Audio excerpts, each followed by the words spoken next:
Natane Alves foi sequestrada no dia 16 de fevereiro, foi feita refém no seu próprio carro e foi encontrada morta numa cidade vizinha. Esse caso aconteceu em Quixeramobim, interior do Ceará, e é sobre isso que a gente vai conversar no vídeo de hoje. Vejam só, esses três criminosos, esses três elementos, né, foram presos horas após o crime.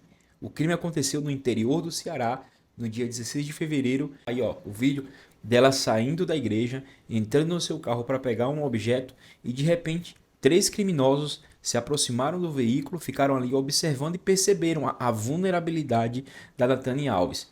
Foi o que eles fizeram, abordaram a jovem e a sequestraram, abordaram ela e levaram ela para mais ou menos ali uns 30 quilômetros. Só que o que vai surpreender é o áudio final. No áudio final, aqui eu estou trazendo, inclusive tem alguns áudios aqui do delegado responsável pelas investigações, e nesse áudio, no áudio final, ele vai te explicar, esse áudio vai trazer luz à motivação desse crime tão cruel, desse crime tão bárbaro, que inclusive envolve um falso pastor, é um cara que se fazia, se fantasiava, né, que se trajava de pastor, ia para as igrejas. Inclusive tem vários crimes que foram descobertos após esse crime aqui, que a polícia acabou identificando, e esse cara é um criminoso de carteirinha. Então não se espante quando a gente publicar aqui toda a lista, todo o trajeto criminal desse criminoso. Então a informação que eu quero trazer para vocês é justamente sobre o relatório final, né, que aponta o indiciamento dos três suspeitos. Que, de acordo com a polícia, dois homens, no caso o Francisco Teodósio Ramos, de 43 anos, que eu vou colocar a foto dos três aqui na tela para facilitar para a gente entender. No caso, o Francisco Teodósio Ramos, de 43 anos, ele e o Jardison do Nascimento da Silva, de 23, foram responsabilizados por latrocínio, organização criminosa e ocultação de cadáver. O outro suspeito, no caso o Francisco Márcio Freire, de 43 anos, além dos crimes citados, ele também responde por... eu não vou falar a palavra porque a palavra é muito forte, pode acabar prejudicando o canal. Mas o crime que ele responde é um crime muito sério e você já deve imaginar.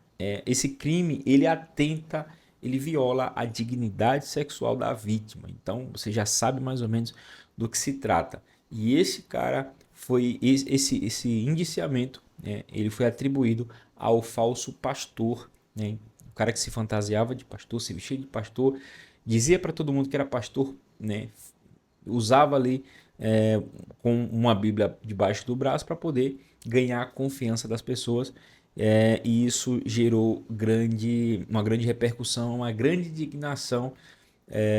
E aí tá aí a foto dos três suspeitos que foram detidos no dia do crime, no caso no dia 16. Eles não foram presos na cidade de Quixeramobim, eles foram presos em Quixedá, uma cidade vizinha a Quixeramobim, localizado aproximadamente a 43 quilômetros do local do sequestro, que foi na porta da igreja. Tudo isso aconteceu na porta da igreja. Os suspeitos, né, que estavam... Deixa eu botar o nosso... Pronto, aqui foi o momento do sequestro. Né? Esse momento aqui do sequestro foi o momento em que eles perceberam a aproximação ali da Natane Alves e, né, viram uma pequena jovem de 20 anos, inocente, meiga, uma carinha de criança, e disseram: ali tá ali tá uma vítima, né? Então o que vai surpreender vocês é o fato de que qual foi a motivação. A polícia acabou que descobrindo. O delegado, inclusive, eu tô com um áudio aqui, vou soltar ele em poucos segundos. Eu tô com um áudio que vai mostrar para vocês qual foi a motivação desse crime tão cruel, desse crime tão bárbaro. Inclusive, o carro já passou por perícia, já foi totalmente periciado. Tá aí a foto da Natane Alves e do seu veículo, né, o veículo que ela estava no dia do sequestro. Os criminosos pegaram a garota, colocaram dentro do carro e dirigiram ali por mais ou menos 43 quilômetros antes de cometer essa barbaridade. Então, eu vou soltar aqui o áudio do delegado, e o áudio do delegado é esse aqui, ó. Escutem aqui comigo. Inclusive, tá aí, ó. Uma robusta... Esse é o delegado William Lopes. Esse áudio foi extraído de uma entrevista do Balanço Geral. Então, Temos vamos como ouvir. primeiro elemento a localização do corpo da vítima, né? no caso a materialidade, a vítima foi morta. Os laudos todos confeccionados pela perícia forense, comprovando a morte da vítima. Conseguimos encontrar vestígios de sangue em roupas que eles descartaram. Essas roupas foram apreendidas, tanto blusa como calça, enfim. A gente apreendeu os bens da vítima, no caso seu inário, um batom protetor labial, aliás, sua Bíblia, sua bolsa e uma piranha de cabelo nas proximidades, próximo ao local onde eles foram capturados, já em Quixadá. Apreendemos o carro também deixado nas imediações, já em Quixadá. Foi colhido também algumas impressões digitais dentro do veículo e temos a captura de imagens em diversos pontos, que eles são flagrados por essas imagens e conseguimos, dentro da investigação, pegar essas imagens dos 3 indivíduos já com o veículo, antes de pegar a vítima, antes de capturar a vítima, depois de raptá-la e depois de que eles tentaram deixar o carro para que não fossem vistos, né, nas proximidades da rodoviária. Eles alegam que estavam deixando o carro lá para ver a questão de rastreador, como eles dizem na gíria, para o carro esfriar. Por isso o carro foi abandonado ali. Em relação ao crime de ocultação de cadáver, a prova mais contundente que a gente tem é o local onde ela foi deixada, onde ela foi executada. Ela foi executada muito depois da cerca, né, da estrada, um local ermo, cerca de 100 metros à frente. Então, o principal suspeito, o líder do grupo, que é um indivíduo de 43 anos, ele tinha conhecimento da região, porque já praticava seus crimes em toda aquela região. Ele já tinha feito algumas participações em cultos religiosos na localidade de Laranjeiras, então ele sabia que dobrando para aquele outro lado, que é o lado oposto, ali não passa pessoas, ali é de uma localidade de difícil acesso, né, onde você não tem o trânsito normal de pessoas. E ele mesmo, conhecendo o lugar, decidiu levar a vítima lá para ser executada e ficar com seu corpo ocultado, dificultando, mesmo que temporariamente, que o corpo da jovem fosse encontrado pela polícia. Olha, no momento da prisão, e eu posso dizer porque a gente participou diretamente até do ato flagrancial, você vê os elementos que tem para fazer o flagrante. No caso, o que a gente tinha de elementos mais robustos seria a comprovação do flagrante, do latrocínio, aliás, para realização do ato flagrancial e que eles ficassem presos naquele momento.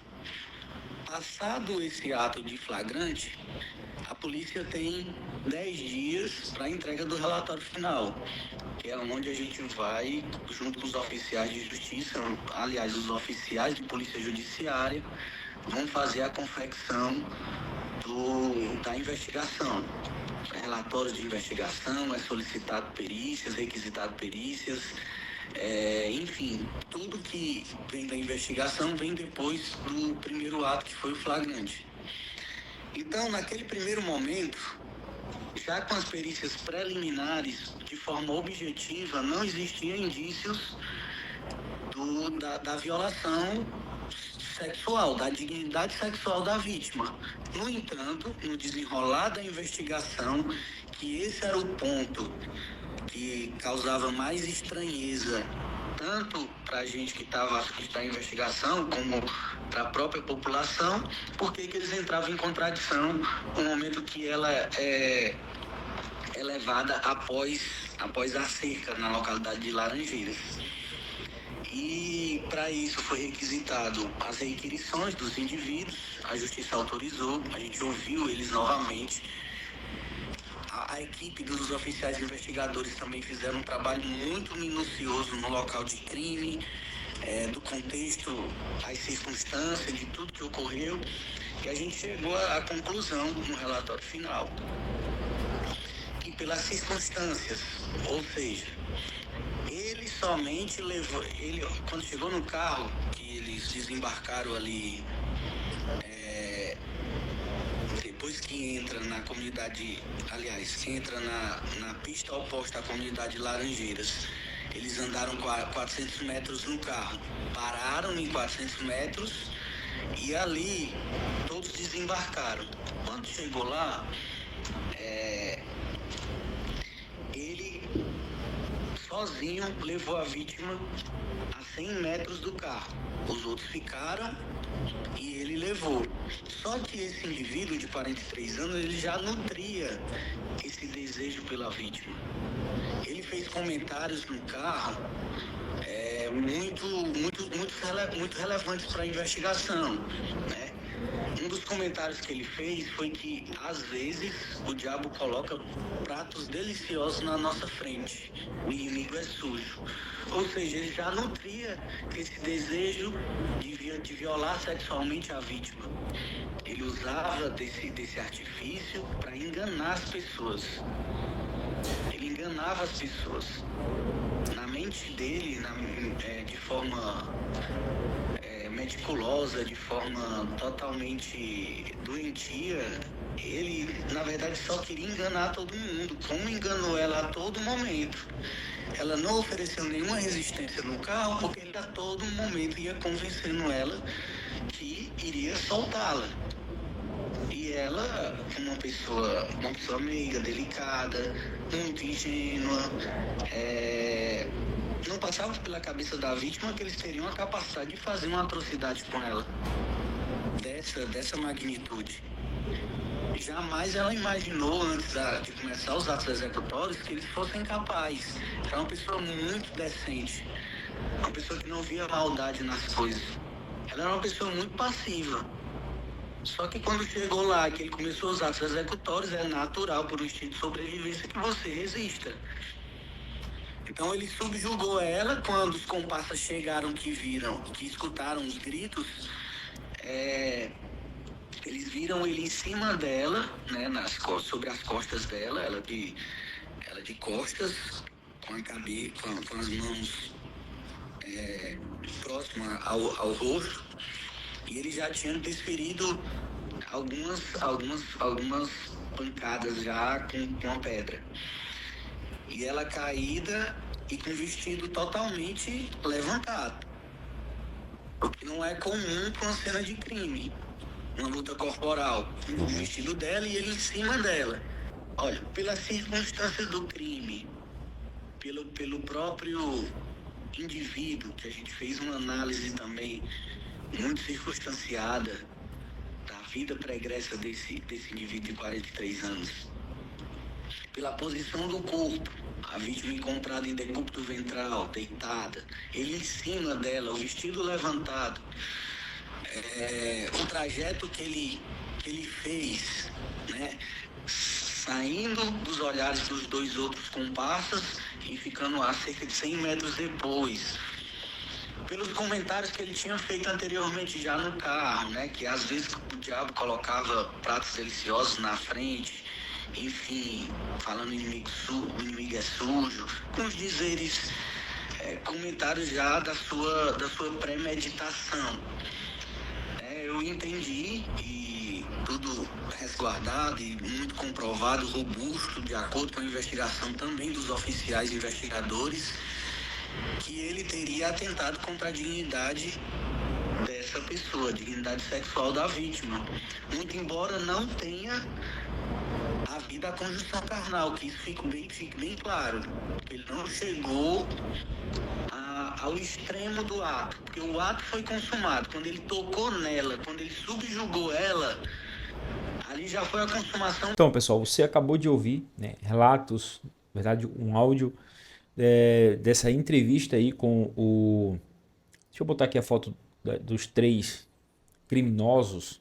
Né? Você acabou de ouvir relatos, né, da explicação do que aconteceu. Tudo isso aí foi o delegado explicando, trazendo informações. Inclusive tem uma informação aqui importante que o delegado trouxe, que foi a motivação. Muita gente se perguntando nas redes sociais, se perguntando na internet, qual foi a motivação real dessa abordagem, por que eles abordaram, por que os 3 criminosos abordaram a jovem, por que eles... Aqui, o momento do sequestro foi aqui, ó, por que eles fizeram isso, por que eles viram ali e perceberam que ela estava ali na frente da igreja, uma jovem de 20 anos, por que resolveram abordá-las, por que arquitetaram esse plano. Então, fique com o áudio do delegado explicando, de acordo com as investigações, o real motivo deste ato tão covarde. Aliás, a confissão parcial que ele usou, né, em seu interrogatório, e que estava com uma dívida para pagar, isso é fato. Na investigação a gente concluiu, a gente também investigou esse ponto, muito embora seja um ponto indiretamente ligado ao fato, mas a gente precisava elucidar todas as circunstâncias do crime. E isso foi uma das circunstâncias que a gente também chegou à conclusão que ele estava com essa dívida, tinha empenhado em um prostíbulo o carro e trocado por drogas e garotas de programa. Por isso que eu falo que esse indivíduo era realmente um ser degenerado. Era um falso religioso que enganava as pessoas. Ele usava da religião para enganar, ludibriar e se dar bem em cima das pessoas. Pessoal, você entendeu bem o que o delegado afirmou neste áudio? O delegado diz o seguinte, o delegado diz assim, ó, a motivação do crime foi roubar o veículo, roubar os pertences da Nathani Alves para quitar uma dívida com prostíbulos, no caso com prostitutas, e quitar uma dívida também com drogas. Então, este falso pastor, e pessoal, essa informação, mais uma informação muito relevante sobre esse relatório, essa conclusão do inquérito da Polícia Civil para esse caso lá de Quixeramobim, né? Essa informação do indiciamento dos 3 suspeitos, dividindo ali a participação de cada um vai responder de acordo com a sua participação no crime, apesar disso não trazer a vida da Nathani Alves de volta, mas isso vai fazer com que a justiça seja feita e esse crime não seja esquecido, né? Não passe tudo isso em branco e fique impune. Então, torcendo para que o mais rápido possível eles passem por um julgamento justo, que as autoridades consigam condenar